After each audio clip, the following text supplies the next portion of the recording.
बताओ, जुगाड़ का जन्म है हमारी मालवा माटी में, हमारे भारत की माटी में हुआ। एक बार जुगाड़ जमाने के चक्कर में, सेटिंग जमाने के चक्कर में मैं कैसे उलझा। सेटिंग बोला तो भाई साहब के चेहरे पे बड़ी गजब की हंसी आ रही। हाँ, ये सब अपना अपना आनंद है दादा, तो आप मजे लेना। भाई साहब मैं एक बार कैसा उलझा, चोट कैसे होती है आदमी के साथ में, और कविता का यात्रा करना और मजे लेना कविता के। कि एक दिन मैं बस स्टॉप पे खड़ा बस का इंतजार कर रहा था। एक दिन मैं बस स्टॉप पे खड़ा बस का इंतजार कर रहा था, ये यूं बोलूं कि आधे घंटे से टाइम पास ही कर रहा था।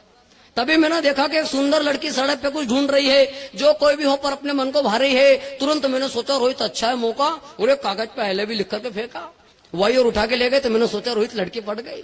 दूसरे दिन भी जब उसी लड़की को देखा, तब की बार तो पूरा लव लेटर ही बना के फेंका, वो इस बार भी उठा के ले गई, तो दिल के अरमान जाग गए। मैंने सोचा रोहित अपने भी अच्छे दिन आ गए, मैंने सोचा रोहित अपने भी अच्छे दिन आ गए। तीसरे दिन भी जब यही घटना घटी, तब तो लगा कंफर्म लड़की फटी। तभी पास की दुकान वाले ने मेरे को बुलाया और बोला कि तू पागल है कि तेरा दिमाग भेराया। मैंने बोला क्यों यार, प्रेम पत्र फेंक रहा हूँ, देख नहीं रहा हूँ, लड़की पटा रहा हूँ, कितना अच्छा रिस्पॉन्स देती है, जो भी कागज फेंकता हूँ उठा लेती है, मैंने कितनी बड़ी सफलता पाली है। तो वो बोला नालायक, सफलता वफलता छोड़, वो तो कचरा उठाने वाली है।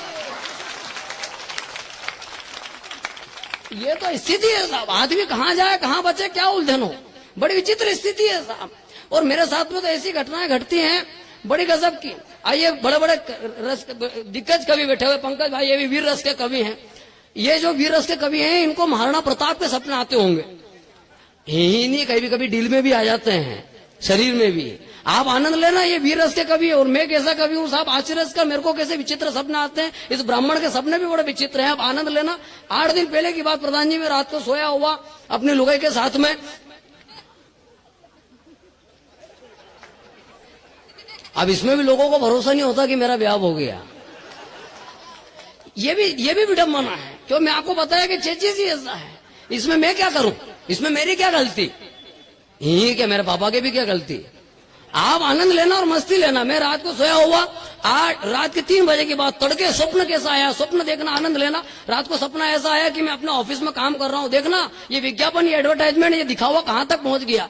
रात को सपना ऐसा आया कि मैं ऑफिस में काम कर रहा हूँ, लैपटॉप पे काम चल रहा है, और इतनी देर में धम्म से 2 यमदूत आके खड़े हो गए। मैंने क्या, कौन, आप कौन हो? बोले कौन क्या, यमदूत। मैंने कहा यहाँ काहे के लिए आए? बोले तेरे को लेने के लिए आए। और उनका भाई साहब मैं तो अभी 25 का भी नहीं हुआ। बोले तेरे 25 हमको क्या मतलब, हमको तो हमारा टारगेट पूरा करना है। मैंने कहा तेरे को भी टारगेट है क्या, ग्राम पंचायत में तू क्या? बोले नहीं, ग्राम पंचायत छोड़, तेरे को घसीट के ले जाएंगे। और उनका भाई साहब मैं तो नहीं चलूंगा। बोले नहीं, ले जाना पड़ेगा। मैंने कहा चलो ठीक है यार, अपन इज्जत बचाओ, इनके साथ चलो, नहीं तो ये टांगा टोली करके ले जाएंगे, गरुड़ पुराण में पड़ा अपन। मैंने कहा ठीक है। मैंने ऑफिस का लैपटॉप वगैरह छोड़ा, मैं दोनों यमदूत के साथ नीचे उतरा। जैसे बिल्डिंग से बाहर उतरा, सड़क पे आया। मैंने कहा कहाँ है तुम्हारा वो पुष्पक विमान? बोले काय का विमान? ये तो सही फटफटी पल्सर। और मैंने कहा फटफटी में लेके चलेगा? बोलो और क्या, तेरे लेके विमान आएगा? उसने बिठाया, दूसरा आगे, एक यमदूत बैठ गया पीछे, दूसरा बैठ गया बीच में, मेरे को फंसा ले, आकाश मार्ग से ले जाने लगे। थोड़ा सा आगे बढ़े कि मेरे को एक बिल्डिंग दिखाई दी, और मैंने कहा रुक ये बिल्डिंग कैसी है? स्वप्न देखो, सपना देखो। मैंने कहा बिल्डिंग कैसी है? बोले बिल्डिंग ये तो नरक है। और मैंने कहा आए तो जरा दिखा दे यार।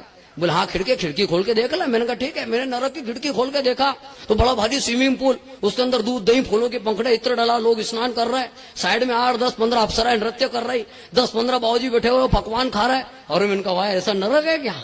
बोले हाँ। मैंने कहा नरक कैसा, तो स्वर्ग कैसा होएगा? बोले चल बता देते हैं। मैंने फिर उसने फिर फटफटी बिठाया, ले जाके फिर एक बिल्डिंग है, स्वर्ग आया। मैंने कहा ये स्वर्ग है? बोला हाँ। मैंने कहा अंदर जाओ। बोले खिड़की खोल के देख लो पहले। मैंने जैसे खिड़की खोल के देखी तो बड़ा भारी ऊंचा सिंहासन, उसके ऊपर इंद्र भगवान बैठे हुए, सबको प्रवचन दे रहे। 8, 10, 15 बाबूजी बैठे हुए, वो कपाल भाती कर रहा है, अनुलोम विलोम कर रहा है। 10, 15 बाबूजी बैठे हुए फूलों की माला बना रहे। अरे मैंने कहा ऐसा स्वर्ग है क्या? बोले हाँ। मैंने कहा इससे अच्छा तो नरक में ले चल यार। बोला सोच लो रे, एक बार अंदर जाने के बाद बाहर नहीं आने देंगे। मैंने कहा सोच ले, तू तो ले चल। उसने फिर फटफटे में बिठाया, ले जाके नरक छोड़ा। जैसे पहुंचा, आनंद लेना और मजे लेना। जैसे उतरा, दोनों यमदूत साथ में उतरे, एक ने गेट खोला और लात मार के अंदर कर दिया और गेट लगा लिया। अब जैसे मैं नरक में अंदर पहुंचा तो 8, 10 यमदूत मेरे ऊपर टूट पड़े।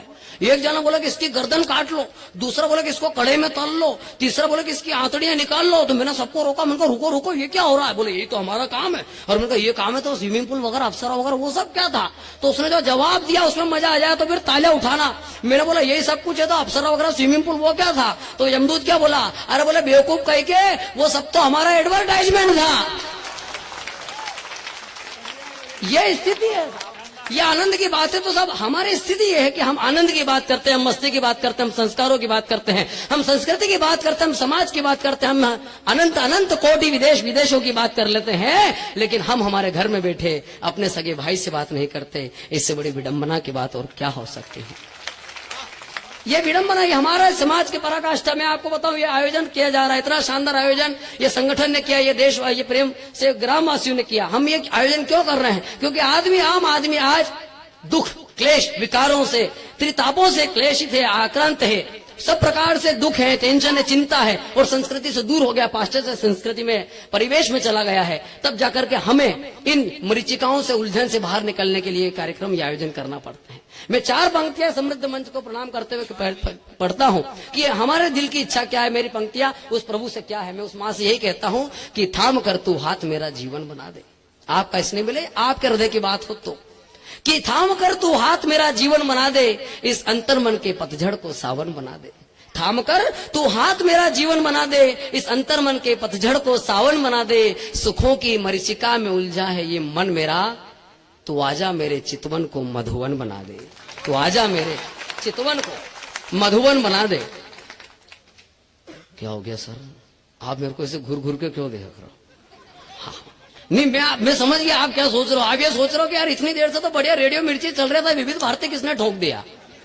ऐसा स्थिति, ये सब मैं इसलिए कह रहा हूं बीच बीच में, ताकि आपको लगे कि मेरे में अकल वकल भी है।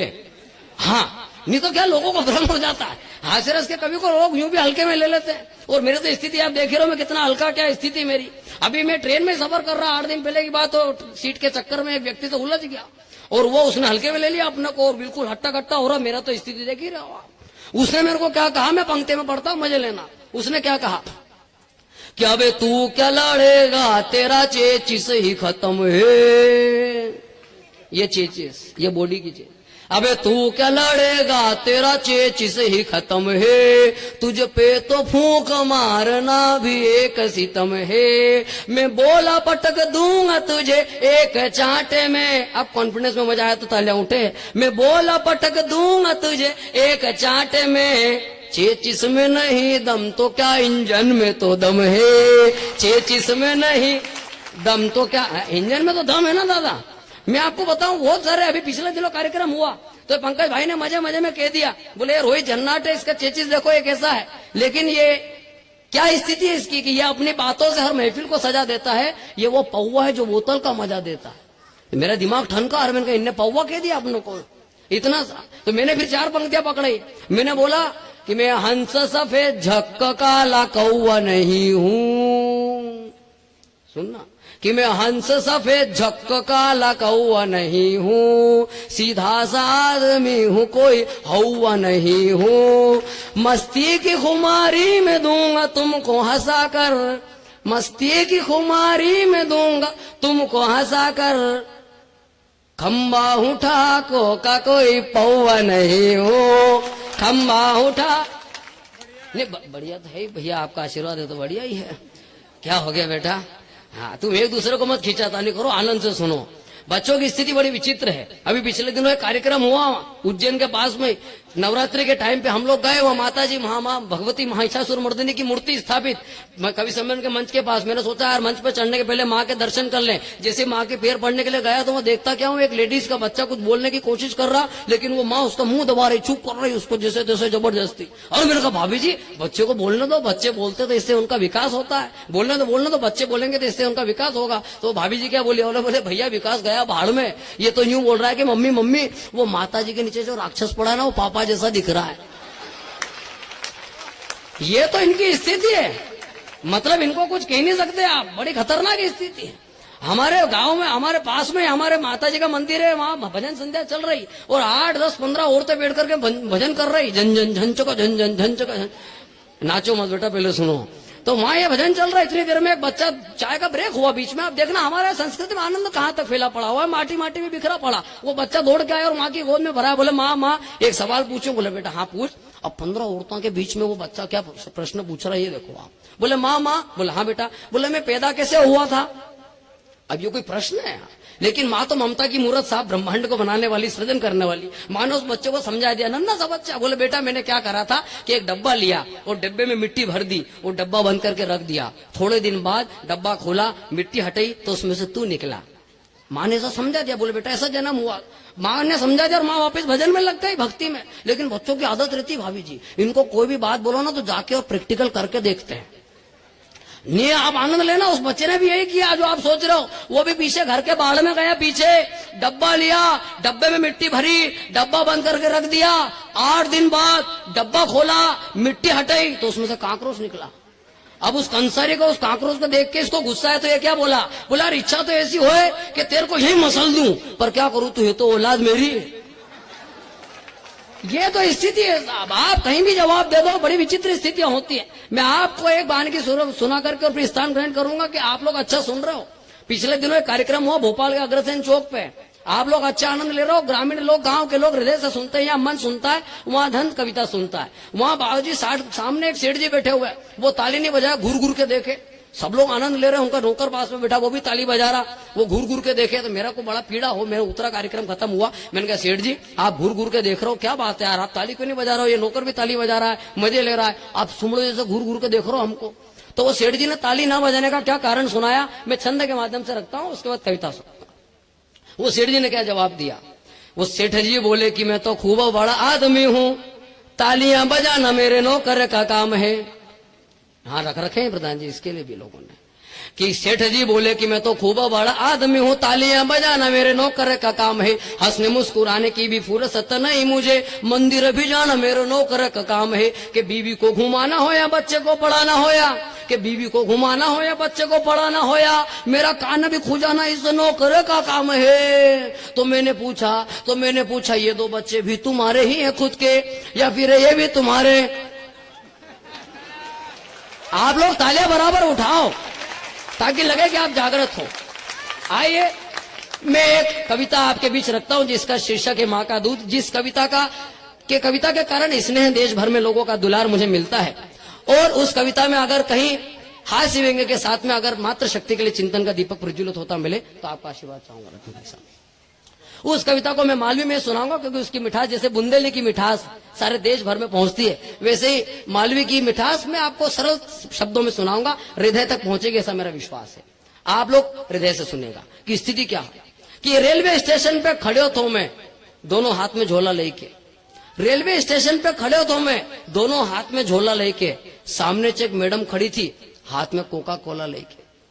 आधा घंटा से मैं उकेश देखी रहो थो, आधा घंटा से मैं उकेश देखी रहो थो, भरी दोपहरी में आंखों के ठंडक पहुंचे रहो थो। तभी भड़बड़ाती हुई आई लोहपथगामिनी ट्रेन, तभी भड़बड़ाती हुई आई लोहपथगामिनी, छम करके ऐसे रुकी जैसे स्वर्ग की दामिनी। खाली सीट देखी के लोग बंदर जैसा लपकी रहा था, बंदर जैसा लपकी रहा था ना, जरा जरा सा बच्चा खिड़की में से टपकी रहा था। एक बाबूजी ने तो रुमाल का चिन्ह करी के ना की सीट पे बिछा ही लिया, और सीट मिलेगी तो ऐसा खुश हुई गया जैसे विश्व विजेता बनी गया। मैं भी वो सूक्ष्म शरीर लेके जैसे तैसे भरायो ने खाली सीट देखी के मारो भी जीव घबरायो। आखिरकार वह ट्रेन चली ने, डब्बा में बंद हुई खलबली। भीड़ तो ऐसी क्या गर्दन भी अहीं से वहीं नहीं हुई रही थी, भीड़ तो ऐसी क्या गर्दन भी अहीं से वहीं नहीं हो रही थी ने, तुम्हारी सौगन ऐसा टाइप में हमारे जोरदार लघु शंका रही थी। तभी अगला स्टेशन पे एक महिला नवजात बच्चा के लेके चढ़ी, तभी अगला स्टेशन पे एक महिला नवजात बच्चा के लेके चढ़ी, दूसरा हाथ में झोलो लेके दरवाजा से आगे बढ़ी। भयंकर भीड़ और लपक गर्मी उन छोरा का प्राण ले रही थी ने, वह माँ जैसे तैसे अपना बच्चा के चुप कर रही थी। वो कलेजा को टुकड़ो बार बार अपनी माँ का आंचल के खींची रहो थो, शायद भूख से परेशान माँ का दूध के लिए तरसी रहो थो। उन्हें छोरा को विलाप पूरा डब्बा में गूंजी रहो थो, पर कोई भी मरक उन्हें महिला के साथ नहीं दे रहे थो। आखिरकार वह महिला उन्हें छोरा के रोतो वो नहीं देखी सकी, सबकी इलाज बचाने वाला प्रभु की लीला भी कहीं नहीं करी सकी। और तब इंसान की निष्ठुरता पे उन्हें विधाता के भी शर्म आवा लगी, और तब इंसान की निष्ठुरता पे उन्हें विधाता के भी शर्म आवा लगी, जब आदमियों से भरा हुआ डब्बा में वह माँ खड़ी खड़ी उन्हें छोरा के दूध पिलावा लगी। खड़ी खड़ी दोनों छोरा के दूध पिलाव लागी। आखिरकार मार से रेवायो नहीं, जो विकट दृश्य मार से देखायो नहीं, अपना रुमाल से थोड़ी आड़ करवा लाग्यो, उना छोरा का मुंह पे उड़ावा लाग्यो। तभी चुनी महिला ने एक ऐसी बात बोली कि शर्म से पानी हुईगी बैठा हुआ लोगों की टोली। वह बोली कि मत ढाको भैया बदन के उगाड़ो रहने दो। वह बोली कि मत ढाको भैया बदन के उगाड़ो रहने दो, इन पढ़िया लिखा गवारों के यो सब देखने दो, क्योंकि शायद यो स्तनपान देखी के इनकी आत्मा के शर्म ही जाएगा। क्योंकि शायद ये स्तनपान देखी के इनकी आत्मा के शर्म ही जाएगा और इनके अपनी माँ का दूध में मिला हुआ संस्कार याद ही जाएगा और इनके अपनी माँ का। धन्यवाद।